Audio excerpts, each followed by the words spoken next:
This is Bob Stewart of the State Bureau of Investigation, who's been assigned to the Calvert case, a baffling mystery crowded with intrigue. Many people had good reasons to do away with Henry Calvert. For instance, Mrs. Dill, his housekeeper. But she didn't hate Henry, she loved him.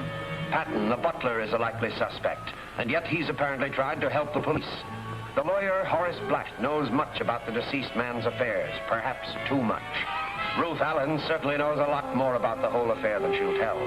Kurt Bennett, the nephew, and his charming wife, Rita, knew Henry's mysterious brother, Walter Calvert. They might be guilty. Sarah Caldwell, the sister of the dead man, is the most bitter of all. She's admitted that she had every reason to plot her brother's death. But Sarah denies that she had any part in the conspiracy. Last but not least, we have the newspaper reporter, Duke Ellis. On second thought, it couldn't be. Now you've met them all. If one of them, just one of them, would tell the truth, I'm sure you'd know who's guilty.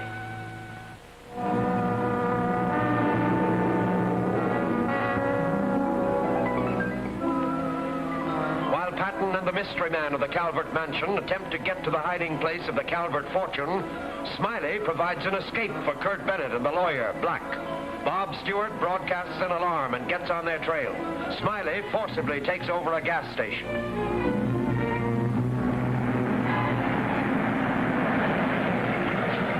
Pretty smart, huh? Now we let her down and double bang.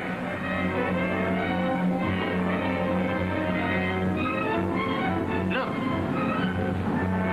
Get set for trouble.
Stewart's car. We better take a look around here.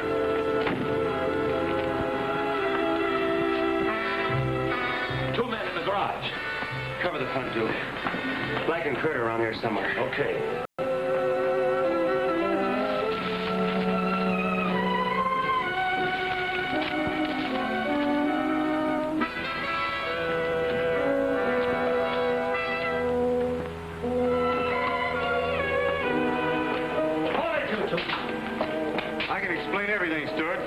You'll have to. Well, the Rover boys, glad to see you again.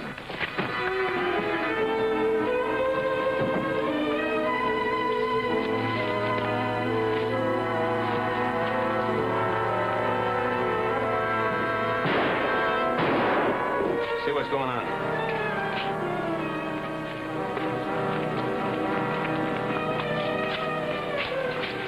We got this one alive, Mr. Stewart.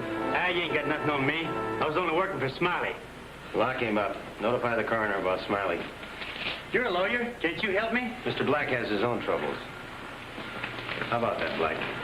Smiley was a friend of Kurt's. Kurt owed him some money. I was merely trying to help. We were practically kidnapped.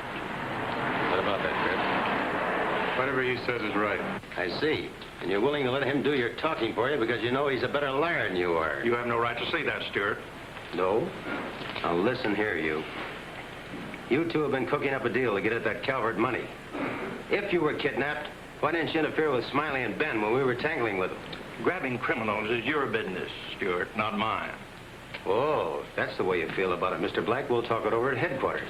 Come on, let's go.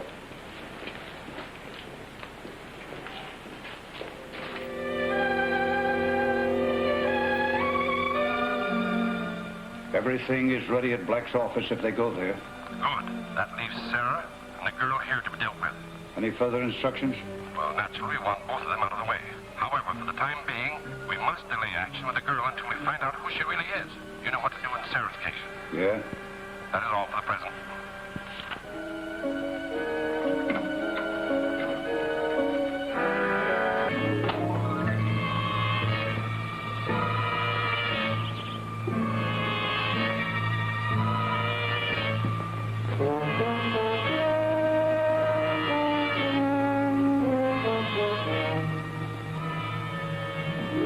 I'm sorry, Mrs. Bennett, but there's nothing I can do until Mr. Stewart gets back. But something's happened to my husband.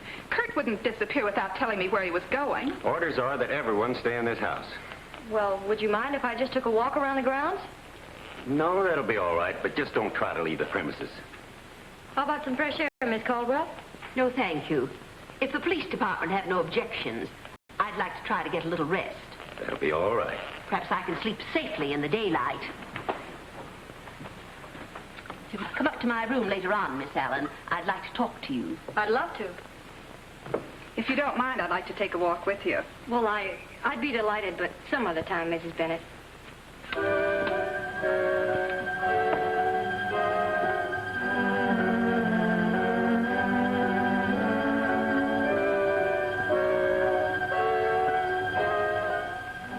Spying on me, Mrs. Dill?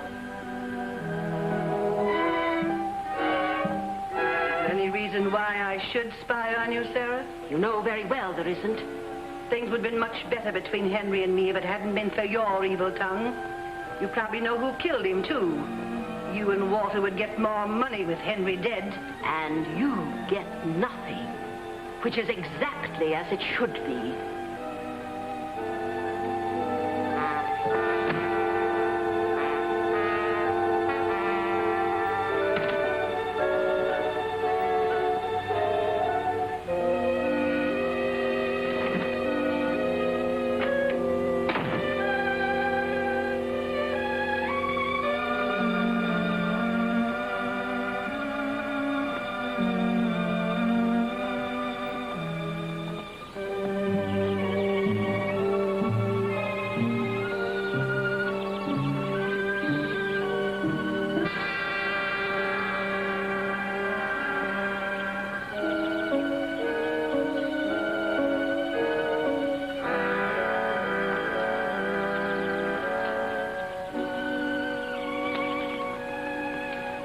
Miss Allen, I didn't know you were here.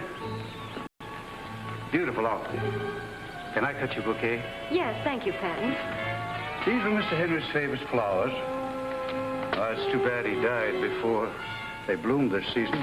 I remember my father speaking of Mr. Henry's love for that flower. Oh, that's strange. During all the years I've served in this house, I never saw your father. Well, you see, Patton, my father and Mr. Henry transacted their business by mail. That's strange, too. I can't recall ever seeing into the letters. Do you read all of your master's personal mail, Patton? Oh, no, miss. Oh, I'm sorry. Surely I didn't mean to be inquisitive. I'm sure you had no such intentions. Your bouquet, miss. Thank you, Patton.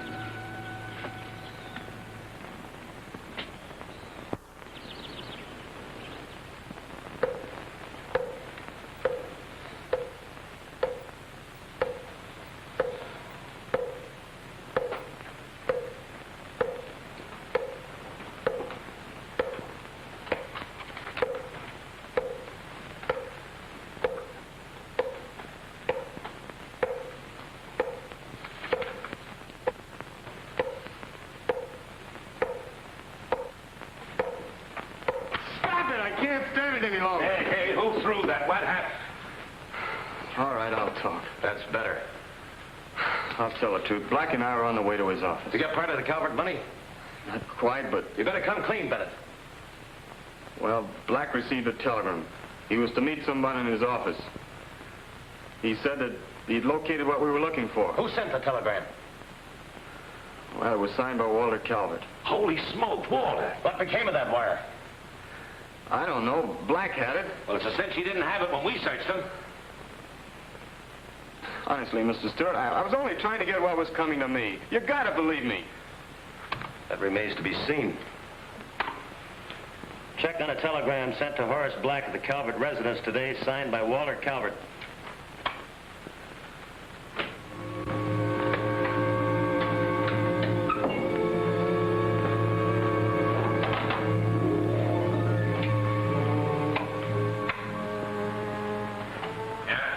I learned nothing from the girl. Stewart hasn't returned, and his long absence bothers me. Our plan to get Patton away from the house has not worked. We are still unable to get our hands on the money. The policemen left here are very alert, and so is Miss Allen. The girl must be taken out of our way. So we will wait until dark. Then we will divert their attention. That's all.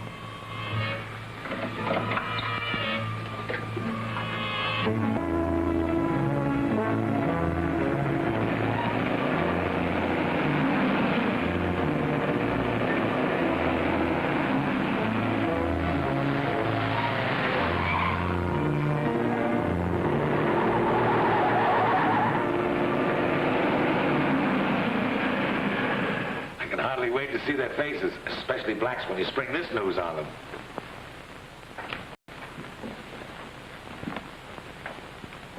Sit down. Now listen, Stewart. I know my law. What charge you holding me on? Possibly for the murder of Henry Calvert. That's the craziest thing you ever said. You were going to meet Walter in your office? I told you to keep your mouth shut. None of that.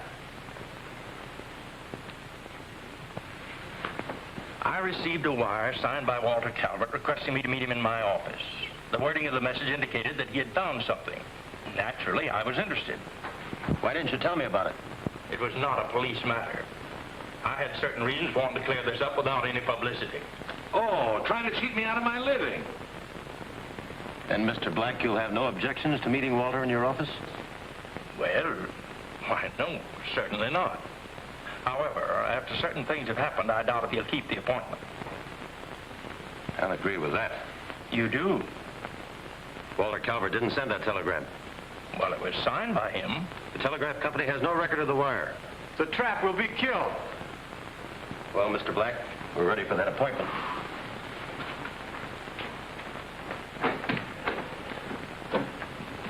What did I... Oh, what did I tell you? His face turned pink when you let him have it. Right. But remember, we're in on this party, too. Oh, wonder what color my face is.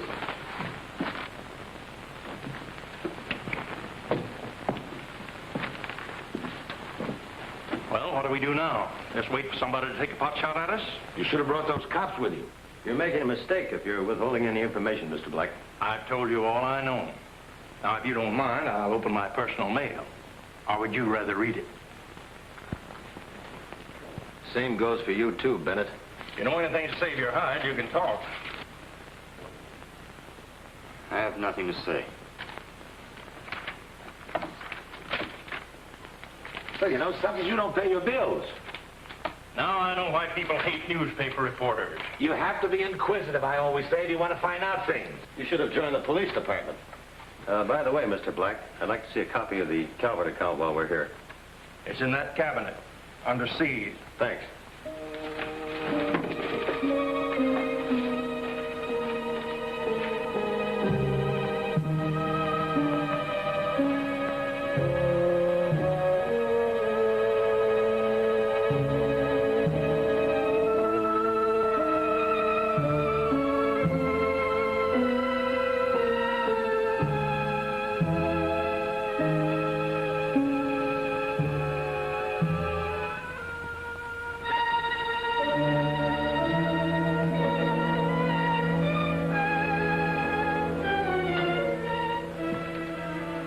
Everything in order?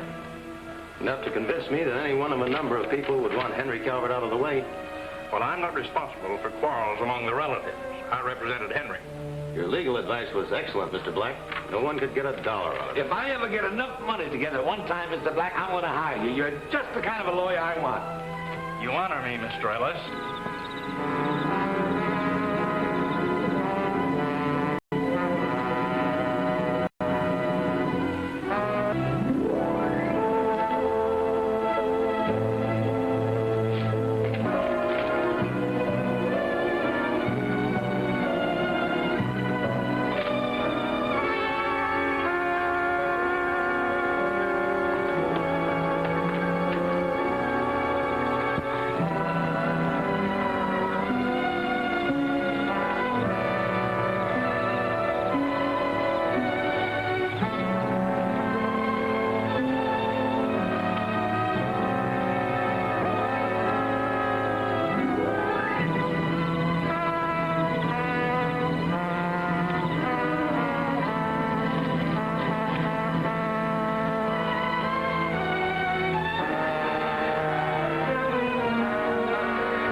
papers in my desk that might throw further light on what you're looking for. Oh, that's fine. You'll get much further cooperating with my department this way. Well, I just begin to realize that these are police matters. This key is to the center drawer. The other drawer is open in the usual manner. Thanks. The case would have been much easier if you'd helped me like this from the beginning. You'll find everything you want in that center drawer.